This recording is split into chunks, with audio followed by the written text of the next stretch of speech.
Empezamos.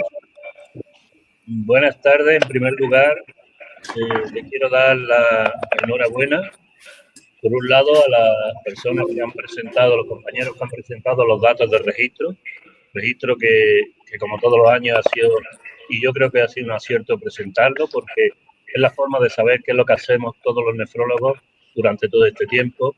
Y también darle gracias, como han hecho los ponentes, a las personas que con su esfuerzo han conseguido rellenar estos datos. Y sin más vamos a pasar, tanto César como yo, a dar a las preguntas que se han realizado. La primera pregunta, y yo creo que la de para Laura, Miguel Ángel García dice que si son reales los porcentajes de catéteres que pide la guía 6, viendo que no se cumplen. ¿No debería ajustarse a la realidad poblacional? Yo creo que Buenas tardes. podría responder tú, ¿no, sí, es Laura? cierto que la guía de práctica... Bueno, las guías de práctica clínica van a diferir mucho de la realidad que nos encontramos con el día a día. Sí es cierto que hay apartados que no contemplan, como por ejemplo el que cada vez hay pacientes mayores que inician tratamiento renal sustitutivo, que van a tener otras connotaciones diferentes por las probabilidades y la edad en sí. Y bueno, y otro apartado importante que quizás no representan es el momento de cuándo realizar ese acceso vascular, que es siempre una decisión que va a tomar el clínico en el momento y dependiendo de cada paciente. Sí es cierto que, bueno, en general van a ser una indicaciones ideales en pacientes con poca comorbilidad y también teniendo en cuenta de que vamos a tener unas relaciones ideales con otras especialidades que nos permiten que pueda ser acceso vascular. Pero sí es verdad que deben incluir determinados aspectos que muchas veces no se representan. César, ¿quieres preguntar tú la siguiente? Sí, sí. Bueno, buenas tardes a todos y no voy a perder el tiempo con nada, sencillamente agradecerle a la Sociedad Andaluza que organice esto, que nos siga informando, como ha dicho Antonio, de todos estos resultados y a vosotros los ponentes por las brillantes presentaciones. Siempre digo lo mismo, si no hay ponentes no hay reuniones, ni hay datos, ni hay nada. Muchas gracias a todos, lo habéis hecho en mi criterio perfecto. La segunda pregunta también es para Laura y se refiere, la hace el doctor Alberto Rodríguez y pregunta que no ha visto o que no ha visto representado en las diapositivas, ¿cuál es el porcentaje de causa desconocida en la etiología de la enfermedad renal crónica, tanto en los pacientes incidentes como en prevalentes? Dice él, no los he visto. No sé si le puedes contestar, Laura. Sí, bueno, quizás pase rápido y algunas de las diapositivas las quite. Pero bueno, en concreto, en los pacientes incidentes constituye la etiología incierta como el 14% y en los pacientes prevalentes llega hasta el 19% de total de los pacientes. Bien. Magdalena Palomares, la doctora Magdalena Palomares le pregunta también a Laura qué porcentaje de pacientes, qué porcentaje de fallecimientos se han producido por retirada de la técnica. ¿Si está estudiado?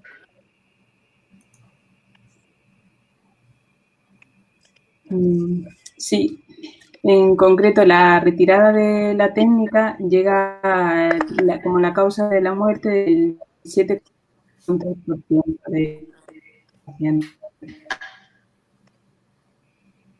No se oye, se ha quedado colgado, no se oye, ¿no? Creo. Se ha interrumpido la conexión. Laura, ¿lo puedes repetir? No sé si ahora me...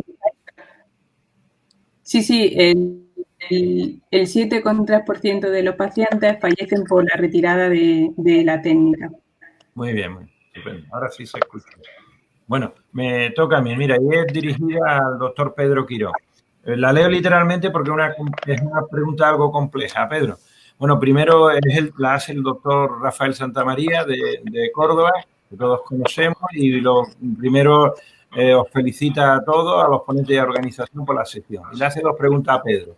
Dice, ¿el diabetes y enfermedad cardiovascular son factores de riesgo de mortalidad en diálisis peritoneal? Pero dentro del grupo de la enfermedad cardiovascular, ¿destacas alguna? Y te hace la pregunta, ¿la insuficiencia cardíaca? Vale. Bueno, efectivamente nosotros ponemos la enfermedad cardiovascular como un todo, ¿no? Una suma de insuficiencia cardíaca, cardiopatía isquémica, vasculopatía periférica y vasculopatía cerebral. Efectivamente, la insuficiencia cardíaca congestiva es la más prevalente, prácticamente el 20% de toda la enfermedad cardiovascular. Máxime cuando es una indicación preferente para la inclusión en el programa EPE. Entonces, bueno, la respuesta es esa, César, efectivamente es la insuficiencia cardíaca. Muy bien.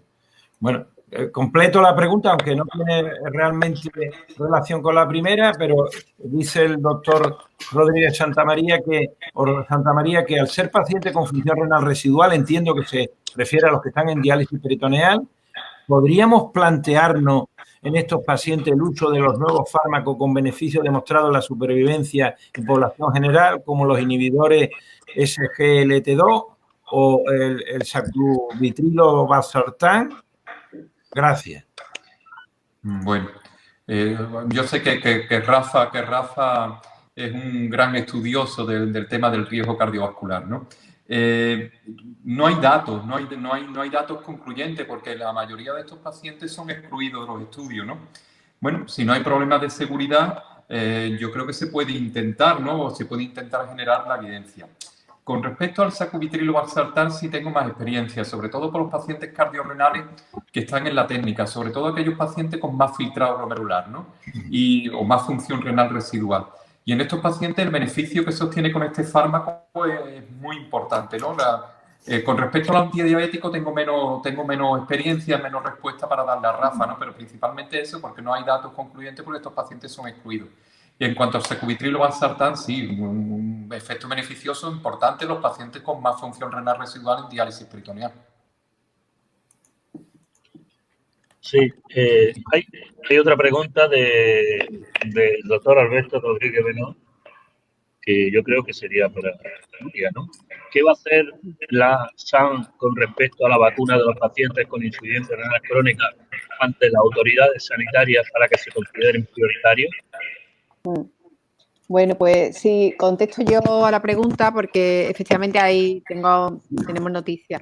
Es una preocupación que teníamos todos, el saber qué va a pasar con nuestros pacientes, en qué nivel lo van a considerar. Sabemos que todavía los 4 grupos en los que sea de vacunación preferente no incluyen todavía pacientes, salvo a los pacientes que están en residencia o grandes dependientes. Me imagino que en breve saldrá los siguientes grupos. De hecho, sabemos que hoy se iba a reunir el comité de expertos y nosotros el fin de semana, a través de un contacto que está en ese comité de expertos, es un epidemiólogo, el doctor José Luis Barranco de Córdoba, que es conocido del doctor Santamaría. Bueno, pues nos ha hecho el gran favor le hemos transmitido a él una carta explicándole todas las características de nuestros pacientes en tratamiento renal, tanto en diálisis, trasplante renal, hemodiálisis, explicándole con datos claros del registro la alta mortalidad que tienen los pacientes y las características, sobre todo, de los pacientes en hemodiálisis que no pueden hacer confinamiento. Y él se ha comprometido en transmitir esa carta a los responsables. Pero claro, el problema que teníamos era que no sabemos a quién dirigir la carta. Yo sé que Alcer ha dirigido una carta al consejero, a Jesús Aguirre, pero el grupo de trabajo de COVID es muy amplio. Si ves el documento, hay muchísimas personas implicadas en ese grupo y hay también imagino que hay mucho tema político ahí. Y creo que, bueno, que hemos tenido esa suerte de poder contactar con una persona que está muy metida en ese grupo y nos ha prometido que la va a hacer llegar. No tenemos todavía noticias. En cuanto sepamos algo, por supuesto, lo comunicaremos. Pero por lo menos ya tienen los datos, los tienen. Que te quería hacer una pregunta, a ver si lo habéis tenido en cuenta. La edad media de nuestros pacientes en tratamiento renal sustitutivo, particularmente los que están en diálisis, es muy, muy avanzada. Y por encima de 70 años hay una población muy importante. Supongo que la posición de la sociedad científica se tendrá en cuenta, pero lo primero que tendríamos que aclarar es porque algunos de estos pacientes van a ser llamados a ser vacunados sencillamente porque tienen una edad superior. Ya está anunciado la vacuna por encima de los 80 y de los 70 años. Luego, claro, yo soy muy partidario y ambicioso de gestionar nosotros la vacunación de nuestros enfermos, pero ¿habéis pensado que esto pueda distorsionar el inicio de la vacuna? Es decir, que empiecen algunos pacientes, por ejemplo, los más ancianos, a ser vacunados en centro de salud, o no sé si se ha hablado de esto. Es que no se sabe, César. Lo de los 70 años ha salido en el periódico, pero eso no está publicado en ningún sitio. No está publicado. Él nos dijo, este contacto nos dijo lo de los 70 años, o sea que eso parece que va a salir, que parece que es probable. No sabían exactamente lo de 70, tampoco estaba claro. ¿Qué pasaría si empezaran a vacunarse los de 70? Habría a lo mejor medio pacientes que se vacunarían dentro de una unidad y pacientes que no. Y va a crear mucho. Yo creo que toda la vacunación esta va a crear polémica, en mi opinión, porque la está creando ya. Y hay que ser. Yo creo que los políticos quieren ser muy cautos. En la carta hemos dejado muy claro, y además yo creo que eso les va a facilitar, que nuestros pacientes los tenemos muy delimitados, están todos en el SICATA. Yo creo que eso nos da un beneficio sobre otras patologías, por ejemplo, oncología o otros pacientes, porque nosotros sabemos los pacientes que hay que vacunar. Los tenemos, que pueden ir al registro y ver el número y además fácilmente localizables y fácilmente vacunables, porque en un centro de diálisis se podría vacunar a todos los pacientes muy fácilmente. Entonces, yo creo que ahí tenemos una ventaja. Que ahora que consideren a los renales por encima de los 70 años, no lo sé. Eso ya creo que ahí hay mucha connotación, mucho componente que no controlamos. Y sobre todo porque este tema ahora mismo es muy polémico. Entiendo, el tema de las vacunas es polémico. De todas formas, yo creo que el paciente que se vacune es escrupulosamente registrado. O sea, que no sé si César se estaba refiriendo a que pueda haber un posible error de redundancia o de citar. No, a que haya una discriminación. Y que tengas algunos pacientes vacunados porque tienen 70 años y otros que tienen 69 y no están vacunados. Ya. Mira, me gustaría comentar un poco a nivel nacional lo que está ocurriendo, porque ya sabéis que estoy ahora en la Junta Directiva de la SEN y como vocal de trasplante, ¿no? Entonces, claro, el tema estrella es la vacuna. De hecho, me puse en contacto con Pedro, no tenía el contacto de Nuria porque creo que aquí nos teníamos que mover, ¿no? Entonces, bueno, a nivel nacional ya desde hace, yo creo que más de un mes o 2 meses ya se empezó con este tema. Ya sabéis que se ha elaborado un documento de posicionamiento de la sociedad considerando a estos pacientes como prioritarios. Se va a publicar en nefrología, pero está colgado ya desde hace varias semanas en la SED. Lo digo por si se quiere utilizar como apoyo a los que lo necesiten. Y bueno, y ha habido reuniones a nivel del ministerio y se le piden 2 cosas. Por un lado, la prioridad de estos pacientes y por otro lado, la necesidad de que los servicios de nefrología intervengan en la distribución de estas vacunas en estos pacientes. Porque claro, es absurdo que pacientes que van a diálisis un día sí, otro no, se vacunen en los centros de salud. Es completamente absurdo. Entonces, lo que yo no he estado en esas reuniones personalmente, pero lo que nos transmitimos en las reuniones es que hay bastante buena voluntad por parte del Ministerio de Sanidad y de transmitirlo a las distintas comunidades autónomas. Ya no sé lo que puede pasar o no puede pasar, pero lo que sí quiero que sepáis que está ese documento ahí. Y luego, y aquí un segundito, y luego, ya te dejo. Y luego, en relación con los trasplantes, pues sí quiero implicar a José Miguel, que está ahí muy calladito. Es fundamental, ya habéis visto los datos, ¿no? Es una población absolutamente machacada por la pandemia y especialmente si se contagian en el hospital y especialmente los pacientes recién trasplantados. En el análisis del registro nacional, la combinación de mayor de 65 años y menos de 6 meses del trasplante es casi un 50%, 40 y tanto por ciento de mortalidad, o sea, es una barbaridad, ¿no? Entonces, también pues es importantísimo el acceso al trasplante de los trasplantados y, sobre todo, de los pacientes que están en lista de espera, que deben ser de los grupos más prioritarios, de verdad, pienso yo, por los datos que tenemos de los registros.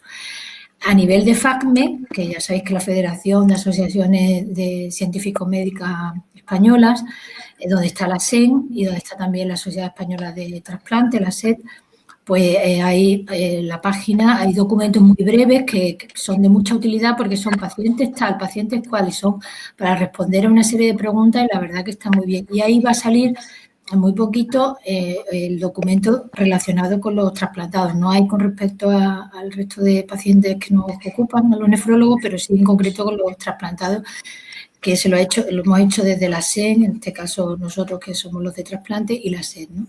Entonces, todos esos documentos, pues hay que utilizarlos para apoyarnos en las administraciones autonómicas, porque claro, el país no es una sanidad, son no sé cuántas sanidades según las comunidades, pero que están esos apoyos a nivel nacional para la SAN si quiere, lo necesita Nuria o... Sí. Sí, no, yo quería decirte que sí, que hemos enlazado el documento de la SEN, va en el documento enlazado, tanto los datos, va enlazado los datos del registro y va enlazado el documento vuestro que habéis hecho, que está estupendo, el de posicionamiento en la vacuna.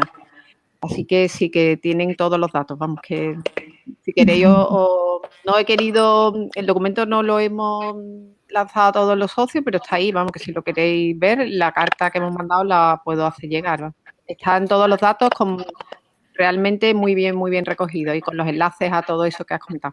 Sí, pues la página de FACMI también, vamos, si la queréis bichear un poco, está también muy bien porque vienen por grupos de pacientes, ¿no? Y bueno, eso yo creo que... Ay, José Miguel con el bolígrafo. Venga, José Miguel, ¿quieres contestar algo? Bueno, daros las buenas tardes y desearos buen año, si es algo que se puede desear este año. Siempre, siempre se puede, ¿no? Sí. Por alusiones a UCI, el lunes le escribí una carta, un correo a la Dirección General de Asistencia Sanitaria desde la Coordinación Autonómica de Trasplantes, exhortando a la consideración de los pacientes en lista de espera para trasplante y los pacientes trasplantados como grupo prioritario para la vacunación. O sea que a nivel de Dirección General de Asistencia Sanitaria desde la Coordinación Autonómica de Trasplantes se ha solicitado que queden incluidos en ese grupo. Y luego puedo decir también que a nivel UNT, el grupo de trabajo, estamos algunos coordinadores y están los infectólogos de EGESITRA en la actualización del documento sobre recomendaciones en relación a la donación y el trasplante con el COVID.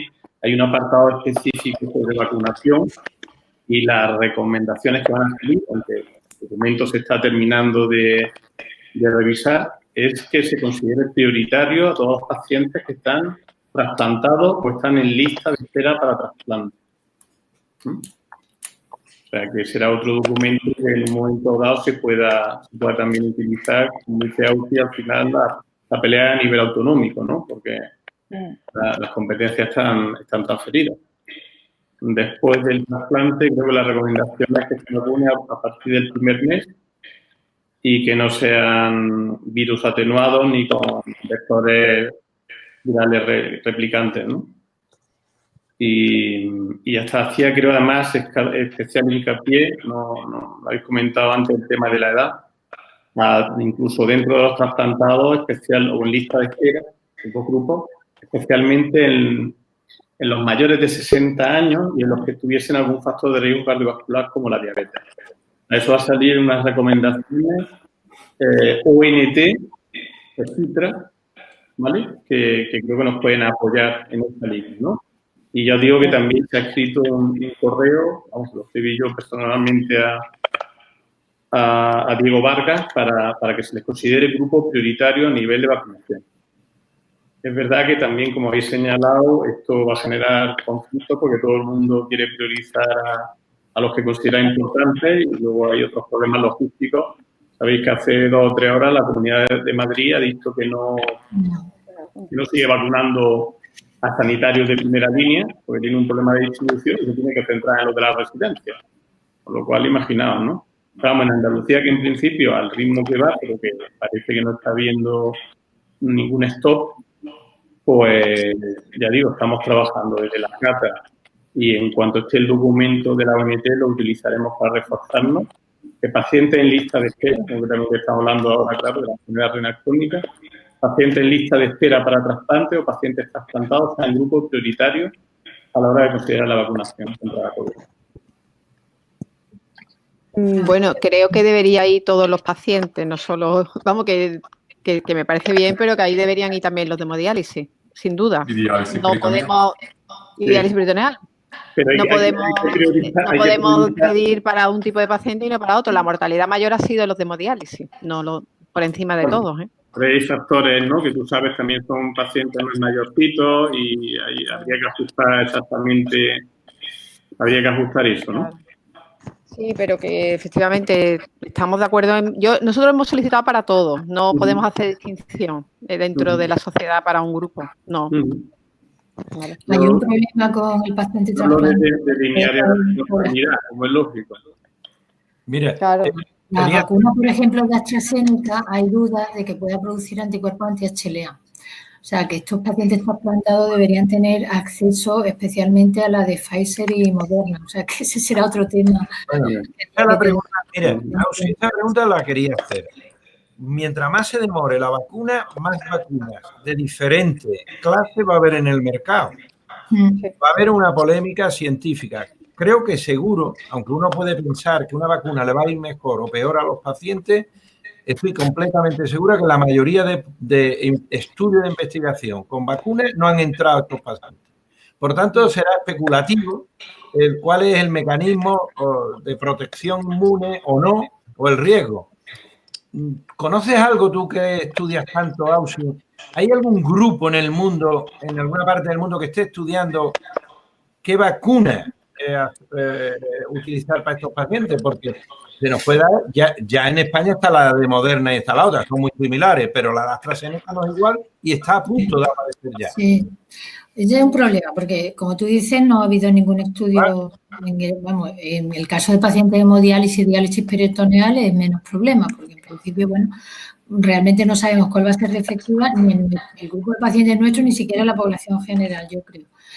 En el caso del trasplante hay un gran problema, porque ya sabéis que no todas las vacunas se le pueden poner. Las vacunas de virus atenuado están totalmente contraindicadas y es verdad que ninguna de estas son virus atenuados. Pero es lo que he comentado hace un momento, da la impresión de que son mucho más seguras, Pfizer, la de Pfizer y la de Moderna, que se basan en el RNA, que la de AstraZeneca, la de Oxford, que da la impresión de que puede ser más inmunogénica y podría condicionar formación de anticuerpos anti-HLA. Si eso es así o no, pues ya veremos, pero evidentemente en esta población quizás sería mejor el acceso a estos dos primeros tipos de vacunas. Como tú dices, veremos a ver lo que nos llega y lo que tenemos, porque la población general piensa que no se están poniendo rápido las vacunas y tal, pero yo creo que el mayor problema no es ponerlas rápido, sino que tengamos vacunas. No sé, vosotros qué pensáis. Así que en ese sentido también la SEN, lo digo porque ya os llegará, con apoyo también de la ONT y del Ministerio, va a poner en marcha un estudio en conexión con, creo que algunos lo conocéis, de hecho a mí me ha llegado por la CATA, por la Conexión Autonómica, en conexión con el estudio de DTA, de la era de DTA, que para analizar la respuesta de los pacientes en diálisis trasplantados a las vacunas. Y bueno, también eso se va a poner en marcha, que bueno, ya será público, ya pasará a comité ético y bueno, para ir cogiendo información sobre qué realmente qué estamos haciendo con nuestros pacientes, porque los vamos a vacunar, pero realmente no sabemos qué respuesta van a tener. Acordaros de lo que nos pasa con la hepatitis B o con la vacuna de la gripe. La vacuna de la gripe en trasplantados, hay un estudio muy potente que se dirigió desde el Virgen del Rocío, donde claramente se demostraba que era necesario 2 dosis de vacuna de gripe para que se inmunizaran los pacientes trasplantados. O sea que, entonces, en cuanto a tipo de vacuna, yo creo que en diálisis en general va a ser menos en cuanto a efectos secundarios, menos importante, eficacia no lo sé, y en trasplante deberían, en principio, parecen más seguras estas relacionadas con RNA. Muy bien. Antonio, ¿te parece que continuemos? Sí. Porque hay más preguntas. Yo no las veo, ¿tú las ves? Sí, yo sí las veo, mira. Bueno, el doctor Rafael José Esteban hace una felicitación general y luego unos comentarios sobre la importancia que tiene la enfermedad renal crónica de causa hereditaria. Realmente, lo único que finalmente resumo la pregunta, porque no es realmente una pregunta, sino un comentario, es que él dice que anima a nuestra sociedad a poner en marcha el registro andaluz de poliquistosis renal y enfermedades renales hereditarias, y que le agradaría conocer la opinión de nuestra presidenta con respecto a este asunto. Bueno, sí, sabéis, no sé si recordaréis que estaba previsto que se creara o sea, que de hecho en uno de los congresos recuerdo que se dijo que se había aceptado la creación del registro de poliquistosis renal. Lo cierto es que, bueno, sabéis que yo pertenezco al módulo básico y en alguna ocasión esto lo he hablado con Pablo Castro. No hay dinero disponible para la creación de ese registro, con lo cual se consideró que se iba a crear, pero actualmente es que el registro no tiene no tiene dinero disponible. Entonces, no hay posibilidad ni siquiera para hacer mejoras en algunas de las reivindicaciones que llevamos mucho tiempo pidiendo para distintos módulos, ¿no? Hay distintas peticiones que no se están llevando a cabo por falta de presupuesto. Con lo cual, dentro de SICATA, yo creo que ahora mismo no hay posibilidad de crear ese registro. ¿Que se puede crear fuera de SICATA? Pues claro, se podría crear, pero realmente hasta lo que yo sé ahora mismo, eso está parado. No hay fondos para la creación de ese registro. Muy bien. José Miguel, ¿quieres contestar, no? Me parece. Sí. Con relación a lo que ha dicho Nuria, pues está en lo cierto. Es que ahora mismo ICATA, que en su momento era un sistema de información clínica puntero a nivel nacional, que estaba por encima de la OMT, yo creo que quizá era el mejor programa que había a nivel nacional, pues posteriormente se ha dejado de invertir, de actualizar, y entonces se ha quedado en muchos aspectos obsoleto. En un sistema de información clínica que no tiene capacidad de adaptación a nuevas variables, a nuevos escenarios, pues por definición no está funcionando como sistema de información. Entonces hemos tenido reuniones a nivel hasta de gerencia del SAS de este asunto y no hemos tenido resultados. Y os aseguro que no por falta de intentos, de interés y de llegar a ser hasta pesado. Porque es evidente que la enfermedad renal hereditaria es muy importante y tiene que estar recogida en un registro. Pero es que ahora mismo el registro tiene problemas para recoger los donantes en la historia. Es prácticamente 1 de cada 3 donantes. Y este tipo de donación no está recogida adecuadamente en SICATA. Entonces, claro, hay que priorizar, pero vamos, ni lo que nosotros priorizamos como primero, como de primera necesidad, se está consiguiendo que se actualice en el sistema de información. Además, ha cambiado en el concurso la empresa responsable de su gestión. La anterior empresa ha impugnado esa decisión. Ahora hay que esperar a ver si se aclara el tema. Mientras se aclara el tema, ninguno va a invertir. Estamos hablando de meses. Y además, la prioridad ahora mismo de la Dirección de Tecnología de la Información y de la Comunicación está en la gestión de la vacuna, precisamente, que tiene cierta entidad como problema y que parece ahora mismo que ocupa también un lugar muy prioritario. Así que mucho me temo que al doctor Esteban le tendremos que pedir más paciencia en este sentido. Mira, José Miguel, redundando sobre esto, que a mí me parece que nos felicitamos todos de los datos, de trasplantes, de diálisis, de lo que sea, pero el riesgo que está sufriendo este registro es patente. Yo, sencillamente, quizás tú también lo viviste, viví un cambio de empresa con Fujitsu. No sé si os acordáis, fue una catástrofe, perdimos muchísimos datos y fue un menor cambio que el que parece que se nos aventura, porque yo no me importa decir los nombres. Indra ha perdido el seguimiento de Viraya. ¿Esto qué significa? Que Every es la nueva empresa, pero Every no ha ni preguntado qué es lo que tiene que hacer. Lo que no se puede permitir, yo sé que tú haces lo que puedes, pero no podemos permitir que si Indra, digamos, vence este pleito, tendremos algún problema de estos tiempos. Pero como pierde el pleito, entre que pierde el pleito y Every empieza a enterarse, pasan no meses, como tú dices, pasan años. Y es que un registro que pierde información durante, como tú comprendes, durante meses o años, es que le hace perder una potencia y una validez terrible. Totalmente de acuerdo, César. Totalmente de acuerdo. Y la administración tiene que garantizar el servicio, porque es como si un hospital cambiara la empresa de mantenimiento. No podemos dejar de tener mantenimiento.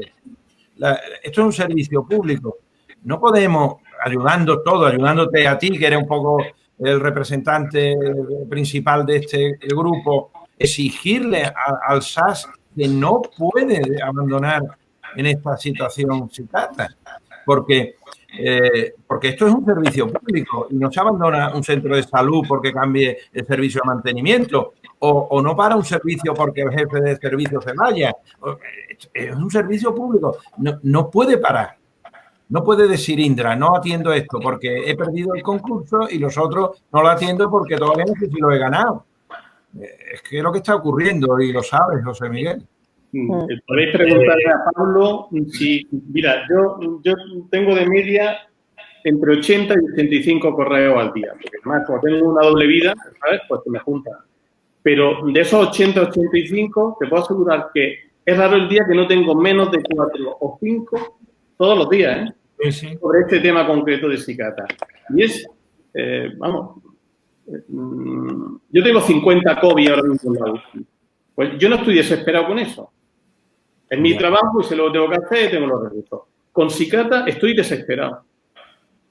Lo digo a vosotros y a todos los compañeros que me están escuchando. Desesperado. Me he reunido con Miguel Ángel Guzmán para hablar específicamente de este tema. O sea, me falta reunirme con el consejero o ir ya a presidencia.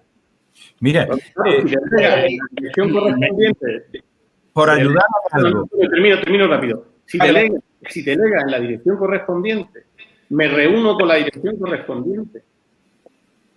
Intentamos priorizar y al mes me dicen, se queda todo parado porque ahora el concurso han ganado el otro y hay que esperar a que se resuelva, pero es rápido, ¿vale? Y al mes me dice, no, mira, que no se va a resolver rápido porque han impugnado.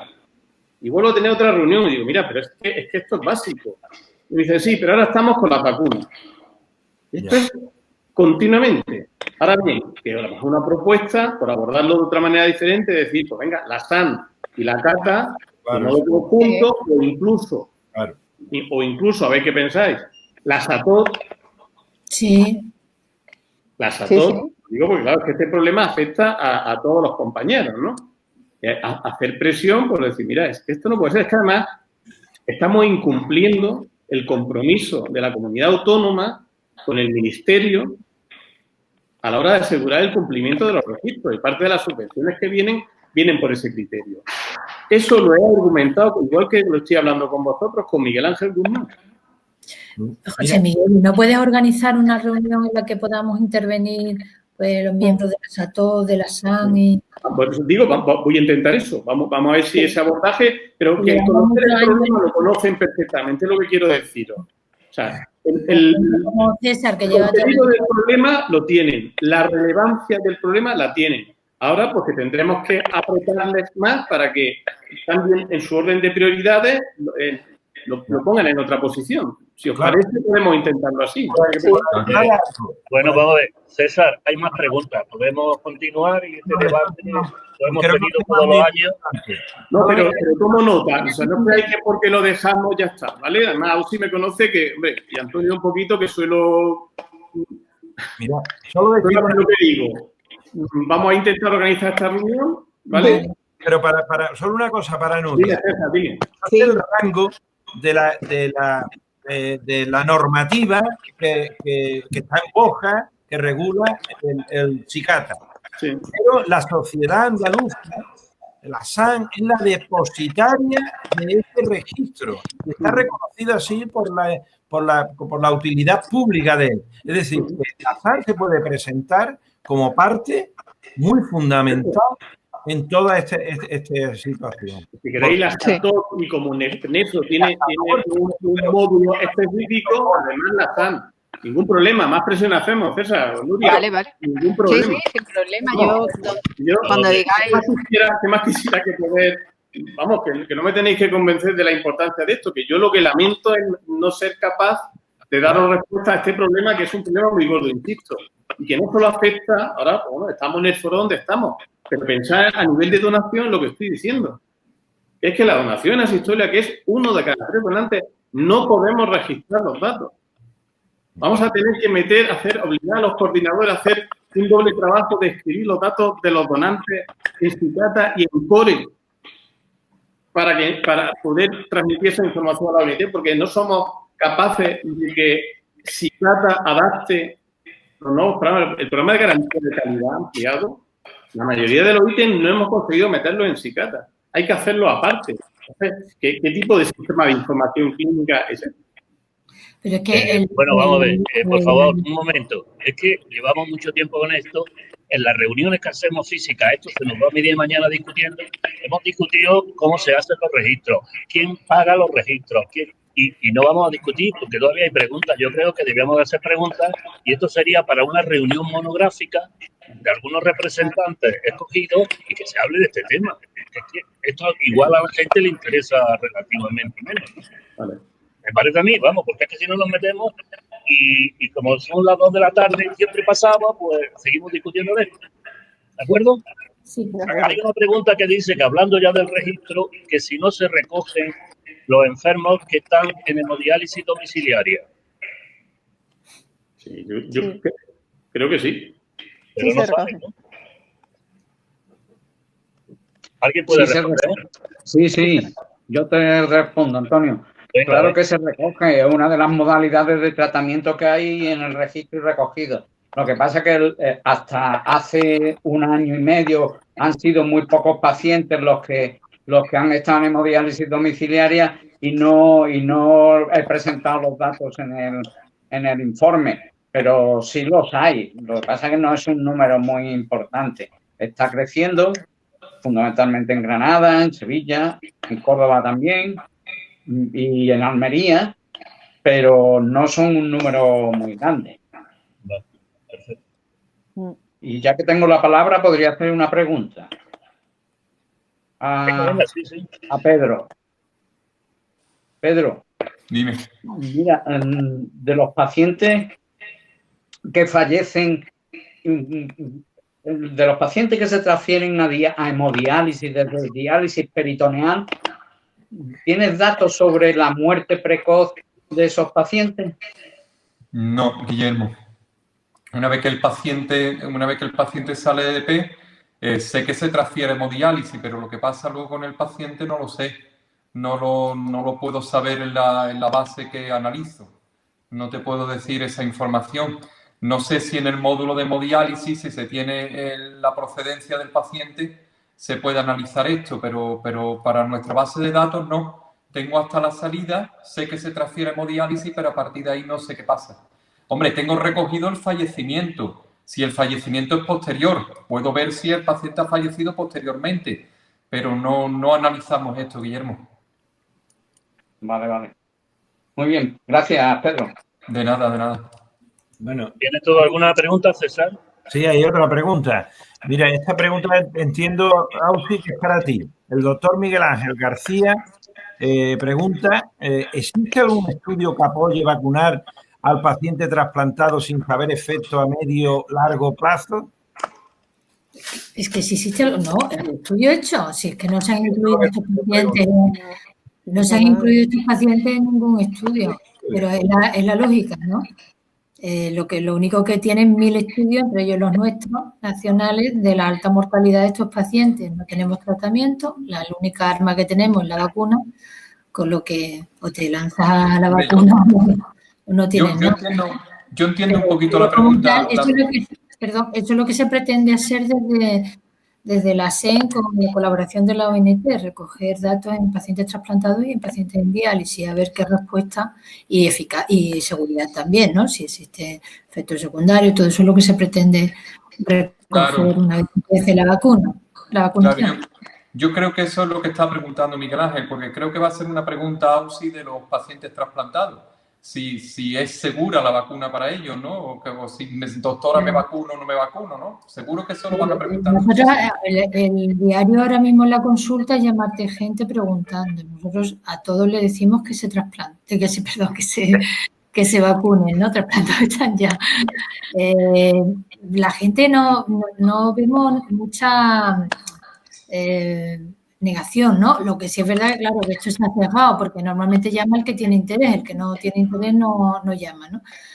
Estudios no tenemos, pero la mortalidad enorme es lo único que le podemos contar a los pacientes. Ya lo hemos publicado con un corte en mayo del Registro Nacional, ahora lo vamos a mandar otra vez a publicar y la mortalidad, esta Andalucía es la que tenemos también a nivel nacional, o sea, es una barbaridad y mucho más cuando combinan recién trasplantado y paciente mayor, o sea, eso es una bomba que hemos hecho también un análisis y es una auténtica bomba. Entonces, la única defensa que tenemos es la vacuna, aparte de la prevención, de las medidas de seguridad y todo eso, hay que vacunar.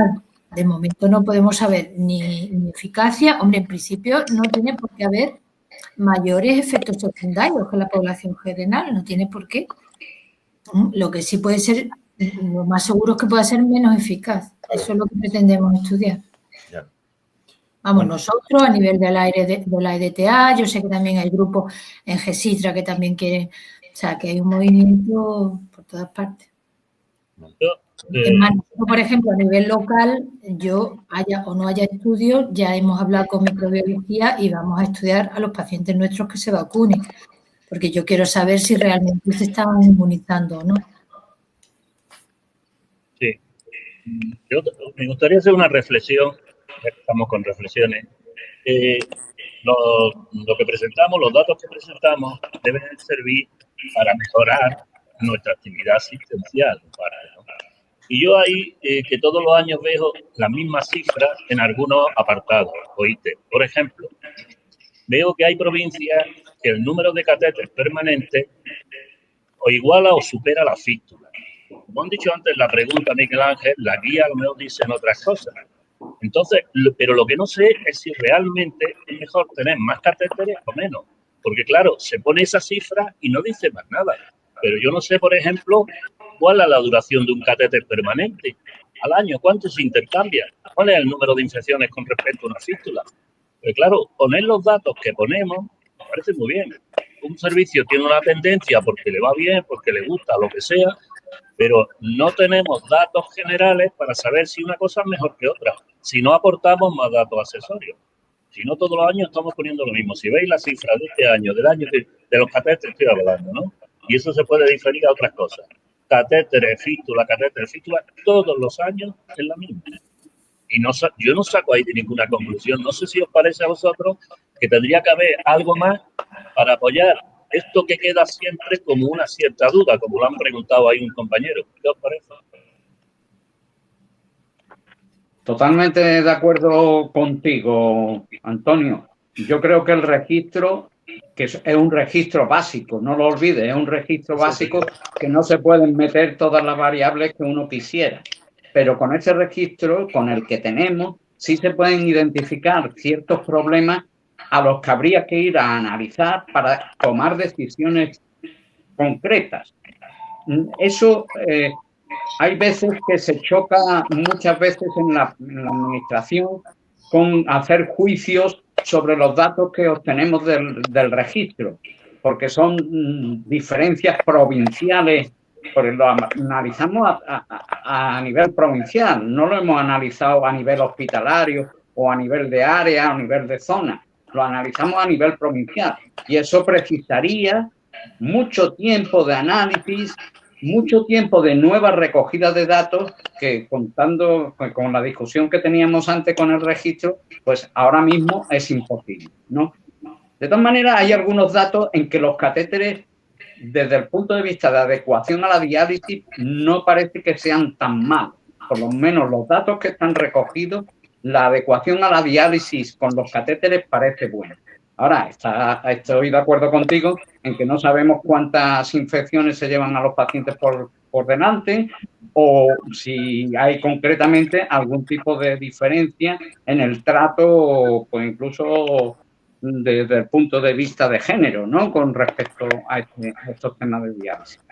Pero eso necesita una inversión que, oído lo que hemos oído, parece imposible de solucionar en estos momentos, ¿no? Mira, me gustaría intervenir en este tema. Vamos a ver, esto es un registro. Y es un registro, si unir todos los módulos, un registro muy ambicioso. De básico, nada. Este registro tiene centenares de variables. Podemos querer que tenga más, pero tiene centenares de variables. Lo que hacen todos los registros del mundo es que, como cuando se plantea un problema como el que habla Antonio Osuna, pues se hace una investigación sobre ese aspecto. ¿Qué pasa con la hepatitis C, con la vacuna de la hepatitis C? ¿Qué pasa con los catéteres? Y se hace una investigación que el registro americano hace todos los años, viendo un aspecto concreto del trasplante o un tipo de diálisis. Eso se puede hacer de dos maneras. Una manera centralizada en la base de datos del registro. Para eso José Miguel nos ha presentado las dificultades que tiene para mantener lo que tiene. Eso se llama crecer en el registro, ¿no? Ni siquiera mantener, crecer. Y otro con iniciativas individuales. Y ahora miro a Nuria. La sociedad puede apoyar incluso financieramente que en un año, aparte de recoger todo lo que se recoja los resultados de los vacunados en el trasplante el día que se produzca. Y lo puede hacer a través de una ampliación de un escenario del registro. Esto tiene detrás dinero y tiempo.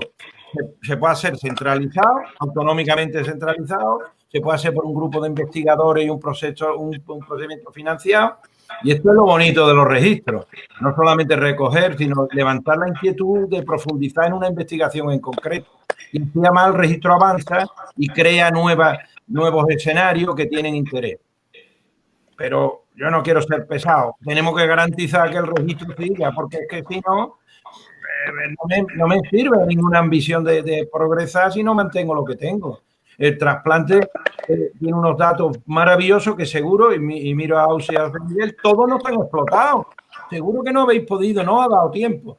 Pero a mí lo que me descompone es que no se garantice. Luego, yo desde luego estoy considerando los catéteres, por acabar. Los catéteres, Antonio, no son ni la cuarta parte de malo que anunciaron las Kadoki hace 15 años. Es que esos catéteres no son los que usamos, ni los catéteres ahora tienen unos resultados infinitamente superiores. Esto hay publicaciones, nosotros hemos hecho una. En Puerta del Mar hemos hecho una, que no son tan malos como aparentemente se recoge en la literatura, o por lo menos en nuestras manos, ¿no? Pero estoy de acuerdo que hay que investigarlo, porque esto es una cosa bonita y necesaria, ¿no? No, respecto al registro, ya yo soy igual de pesada que César. Cuando yo le digo a un madrileño, le presento una curva de supervivencia de más de 12.000 trasplantes desde el año 78, alucinan en colores. Y eso no lo tiene nadie nada más que Cataluña y nosotros, porque no lo tiene el CORE todavía ni el trabajo que va a costar. Entonces, José Miguel, yo como César, tú lo sabes, ya lo hemos hablado, insiste la importancia de este es el registro más antiguo, junto con el catalán, desde el año 82.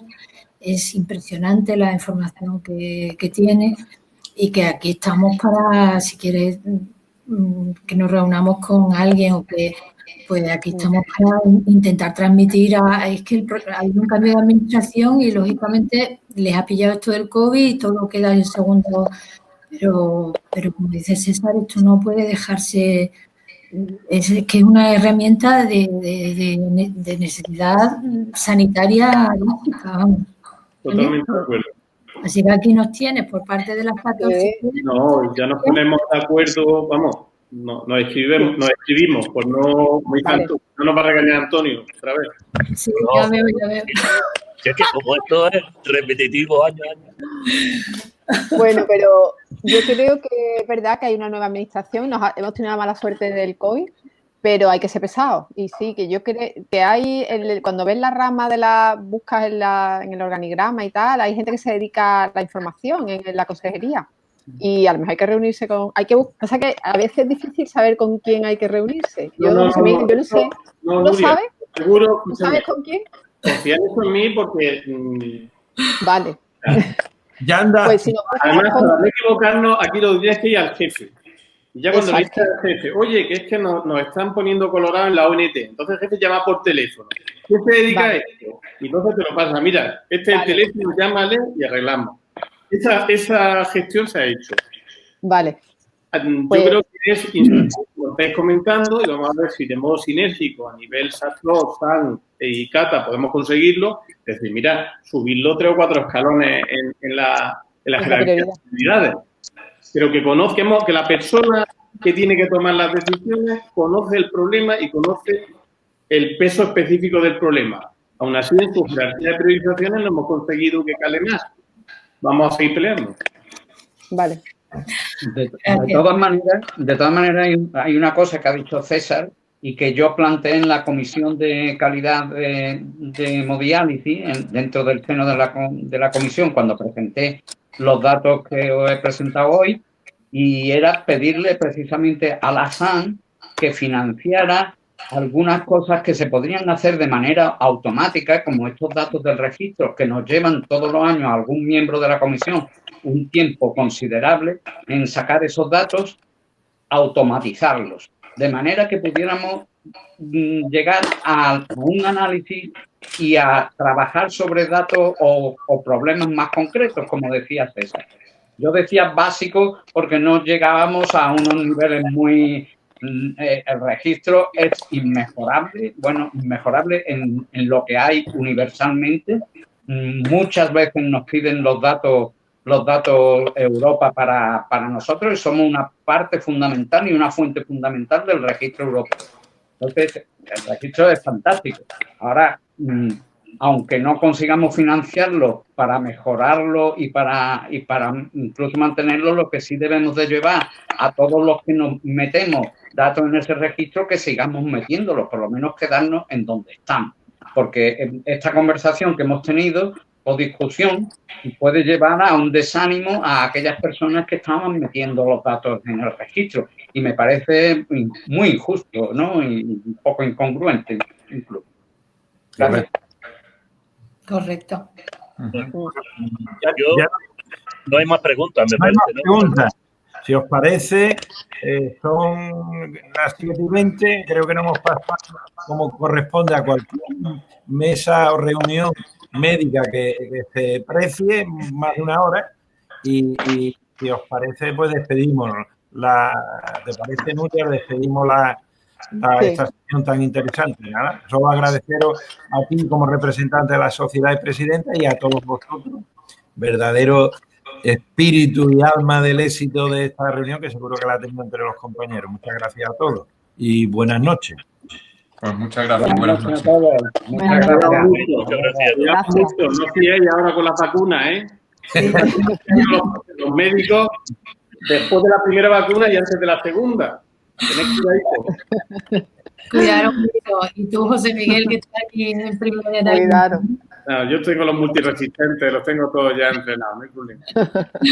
Venga, un abrazo.